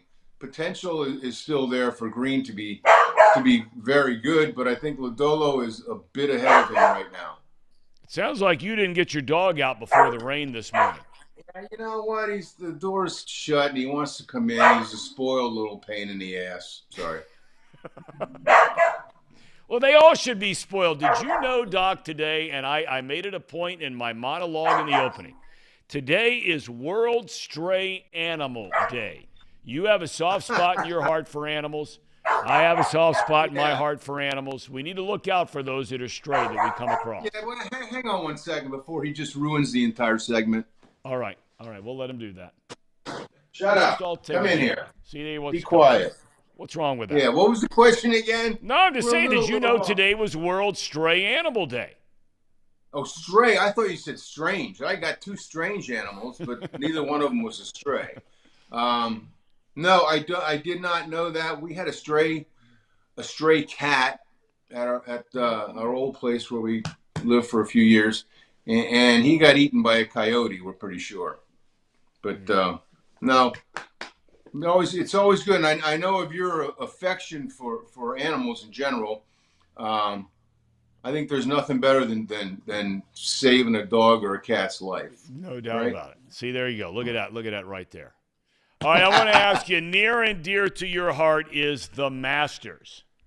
Yes, sir. Now, you used to go down there and cover this event. I'm assuming you're not going down there this week? Nope.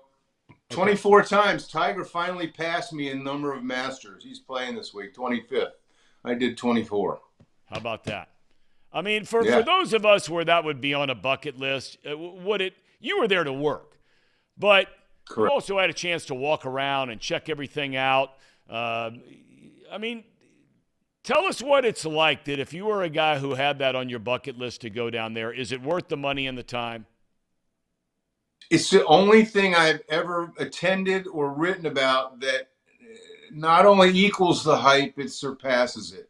It's better than what you'd think it might be.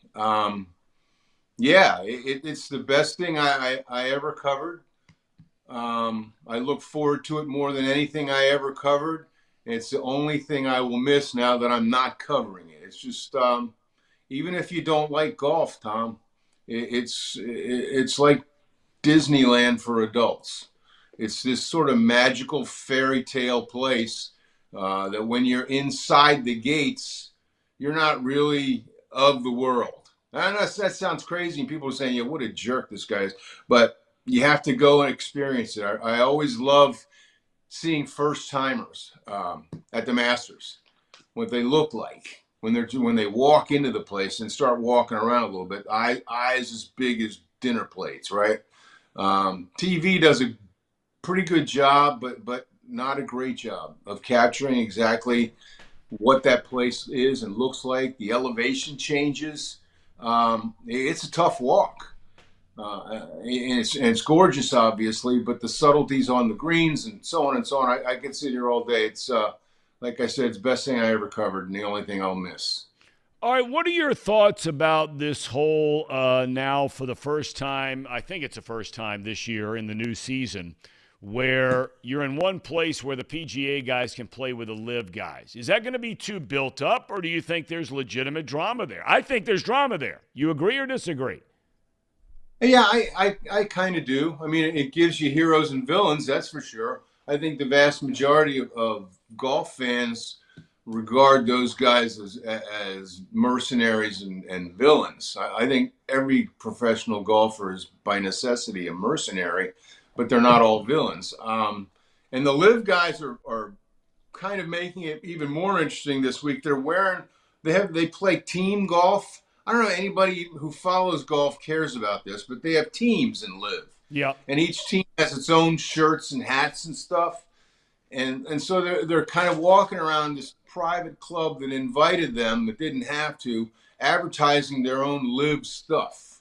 Now the Masters is not beholden to the PGA Tour. It's on the PGA Tour, but not of it, right? It's a little bit brazen, I think, for these LIV guys to wear all their own gear at a place like Augusta National. So that'll only add to the rivalry. I really don't care. I just want to see good players play well. And I'm glad that a guy like Dustin Johnson is going to be there and we get to see him hit golf shots. Well, I mean, right out of the gate, and I brought this up earlier today, too. I don't know if you saw some of the comments, I'm assuming you did, that were made, I guess, quite some time ago by Fred Couples, who's a very highly thought of, one of the great players of all time, no question about it, where he made comments about Mickelson. He made comments about Sergio Garcia. He was asked yesterday, does he stand by those comments? He says he does. I mean, he went on to politically kind of CYA a little bit by saying, hey, you know, those guys are great players and I like them, but ... And look, you know Rory McIlroy's going to come out and say something when he's asked about it, right? Right. Yeah, and he has many times. And for Freddie to say that, he doesn't go out of his way to be candid or controversial or anything but Freddie, right? And he was fairly vocal about it. He did come back and retract a little bit. I just, I respect those guys, and they're golfers just like I am, and let's just play. But I think that what he said was probably well received by most of the guys on tour. Probably would say the same thing. Say that calling Phil a clown. Occasionally Phil's a clown, right? So yeah, it kind of adds to the mix, and we'll see what happens. Tom, I think Rory McIlroy is going to win this weekend for the first time. You do?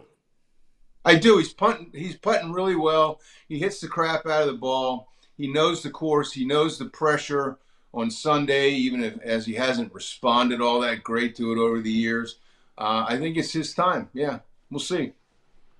All right, I'm taking Koepka to win it this weekend. But let me ask you this. I know you've had a chance. I shouldn't say I know you have. I'm going to ask you. Have you ever had a chance to spend much time with Steve Flesh or any time with Steve Flesh? I've talked to him in a completely professional setting. The last time I talked to him had to be 15 years ago, Tom, at the Memorial.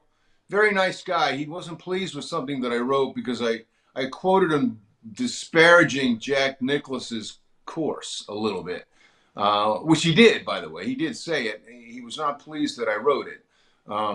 But nice guy. I mean, as far as I'm concerned, seems like a really good guy. Yeah, he's going to be on the program here with us on Thursday to talk about the Masters, and so you might want to check it out on Thursday. I'm sure although Thursday the weather's going to be good enough, you might have to work on Thursday. Well, yeah, that kind of stinks. I'm retired. Flesh, you got to start You got to start getting in golf season shape. I mean, you're clearly not there. I'm not.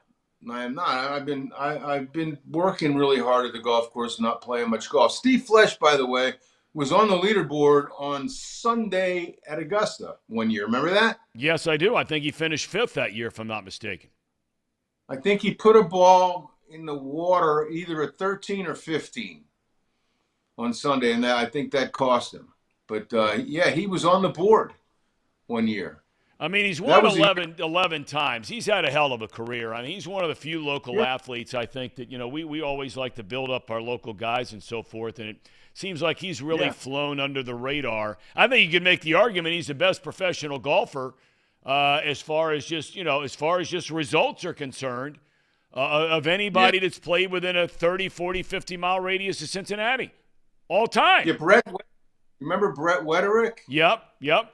I believe he was tied for the lead after 2 rounds several years ago. It's when he had a brief run. He was on the Ryder Cup team, and he was a really good player. Jimmy Herman has played down there a couple times. Yep. But you're right. I think in terms of consistency and durability, Steve Flesh, probably the best golfer from out of here. All right, Doc, get back to it, my man. And you got somebody who needs to get outside on a walk. You got to get moving. The rain has stopped, and it's time to get rolling. Yeah, he'd like that. All right. Have a good day, my friend. Thanks for the time. All right, Tom. See you, buddy. See you. Paul Doherty, themorningline.substack.com. He's also got this big league gig with the Ben.com. The Ben. Have you checked out the Ben? The Ben. I have not yet. It's actually pretty cool. I think that was started by the folks Betsy Ross and Jackie Rao over at Game Day Productions, very successful company here in town. right? Hugely successful here in town. And they've started that. It's kind of like a combination of, sports and Esquire magazine and all this kind of thing going on. So, we always want to ask Doc if he's going to give any grooming habits. He takes a lot of heat in the chat about that, like he rolled out of the rack. I wouldn't know anything about that. Oh, you know a lot about it. They ought to hire you on the Ben for road travel tips. Because, you showed up here from the Big East tournament. It just a complete mess. Look, we can all, say that, and we're comfortable. Casey, you're comfortable with that word? Sure. Okay.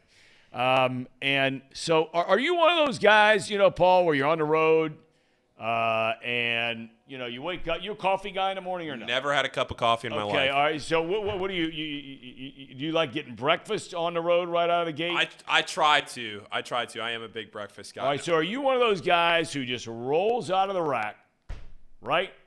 Pair of sweatpants, T-shirt, hoodie maybe, lid, beeline straight down for the breakfast? I don't think you could have said it better in any form or fashion. Believe me, I know all the types. I was on the road 32 years. I know them all.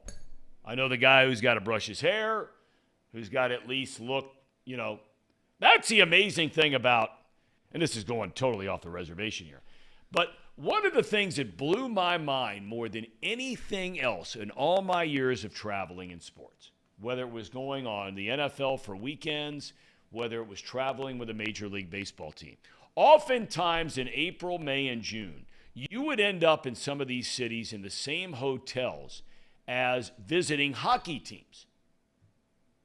The NHL has a rule that no player or coach or anybody in the traveling party can be anywhere in public, right, without a collared shirt on and regular pants, not jeans. I could tell you if a hockey team was staying in a hotel, by 30 minutes in the lobby on any given morning. And I don't mean they're all walking out to get on a bus to go play a day game in Pittsburgh. It's not what I mean. I could tell you by young men, all very fit, not necessarily big, huge guys, but lean men, very fit, and the clothes they were wearing, you knew they weren't business guys. But you would know that an NHL team is staying in that hotel within not even 30 minutes. You know within 15 minutes if you went down to the hotel's coffee shop or had breakfast. Baseball guys, football guys, they're all walking around in sweats, T-shirts, lids. Not the hockey guys. They're looking good. Paul, you should take a page out of the NHL handbook. Really, the only time that I am around in sweats or anything like that is when I'm rolling right out of bed. I am a big hoodie guy, though. I know you are. Big hoodie guy, though. Yeah. And you're a big Pawnee water guy. Massive, yeah, because like I said, I'm not a huge coffee guy, so massive Pawnee water guy. Brought some Pawnee water home to the family last weekend. How'd they like it? Loved Pawnee water. Loved it. It's phenomenal. They're right across the street, and those guys are the best. I just can't say a nice thing. I'm rooting for them just because of who the people that they are. The two guys that run the place. They're great guys. I mean, they are phenomenal guys. And, I mean, they have this alkaline, healthy alkaline water. They call it the best tasting water in the world. I agree with them. Visit their website at Pawnee. You can see it spelled here, P-A-H-H-N-I. PAHHNIwater.com. Visit their website and see where you can buy their great tasting water. They're working very, very hard to get in to just about anywhere they can and give you a chance to buy it and check it out for yourself. All right. We only have a handful of minutes left here in the program. Could do the cherry on top here and talk about that for a second. Okay, but apparently Sir Boy Wonder tells us the Reds have just made some breaking news. They've sent Tony Santillan and Nick Senzel out on rehab assignments today. They have a number of players that are injured right now. and varying degrees as to how soon they'll be back. The two guys that are having the greatest impact by being out right now by far are TJ Antone and Lucas Sims. By far. Because we talked about what a mess really the bullpen is, even though they threw the ball well yesterday. It's a mess. And those two guys, they were counting on being the staples along with Diaz down in that bullpen, where if you had a lead in the 6th inning, you liked your chances of winning a game. In a tight game, I don't know how much I like their chances of winning games without those guys. And Antone, it looks like he could be out a long time. Sims, not so much. All right, what's our cherry on top that we're going to talk about? Well, I think it's a familiar sight. Something that most of us will be familiar with. Okay. A celebration. Very eerie, similar to our I didn't see this. lovable franchise quarterback. LSU celebrating their tournament victory with some Joey Burrow cigar smoking. Tell you what, that young lady doesn't back down to anybody. You might not like her, but when she was asked about that Jill Biden thing, did you see that story? Yeah. Yep. I mean, Jill Biden made the comment, we ought to invite both teams to the White House. That's not how it works. Well, we're moving in society in that direction. Let's make no mistake about it. I mean, it'll be only a few years from now where they invite the Final Four or the Elite Eight or the Sweet 16 participation trophies. It's supposed to be for champions. Champions, the ones who win. God bless Iowa. God bless Caton Clark. I love Iowa. I have 2 nephews go to Iowa. I love the school. I love the Big Ten. I'm a Big Ten fan. They lost. The only team that should be invited to the White House is the champion. Were the Bengals invited to the Super Bowl when they got beat? No. Were the Philadelphia Eagles invited to the Super Bowl? To the White House? No. I went to the White House with a champion, the Arizona Diamondbacks. We went to the White House when George Bush was president. It was unbelievable. Unbelievable to be there in the White House. And all the players are there. And you were allowed to bring your wife. And, of course, President Bush, whether you liked him or not, the guy used to own a Major League Baseball team. He knew baseball inside and out, man. He was a hardcore fan. He knew the game. He's a sports fan in general. Well, one of the coolest moments that I've ever seen, it just tells you what kind of guy Bush is. I don't want to get into the politics of it, okay? We're not doing that. I'm just saying as a guy, and I have been around him 3 or 4 times, but I had never been around him when this happened. And this was one of the coolest things I have ever seen a person do. Forget that it's the President of the United States. When the Diamondbacks franchise started, they were given the franchise in 1995. They weren't going to start playing until 1998, okay? The Diamondbacks went out and stole 4 of the 5 most prolific scouts there were in Major League Baseball. And one of those guys was a fellow named Sandy Johnson. They brought Sandy Johnson in from the Texas Rangers. Multilingual guy, really smart, had incredible influence in the Dominican and Latin America, all over the United States. Super smart guy, great baseball scout. When George Bush was part of the ownership group with the Texas Rangers, he got to know Sandy Johnson, okay? So this was 1996 now. Johnson is hired. Fast forward 5 years later, we are walking in the White House. There's Randy Johnson. There's Curt Schilling. There's Luis Gonzalez. There's all these great stars, right, of the World Series champion Arizona Diamondbacks. as everybody is walking in, and President Bush is just standing there, they have him off to the side before he's going to make a few comments and then come around and say hello to everybody. Here a scout comes walking in the door.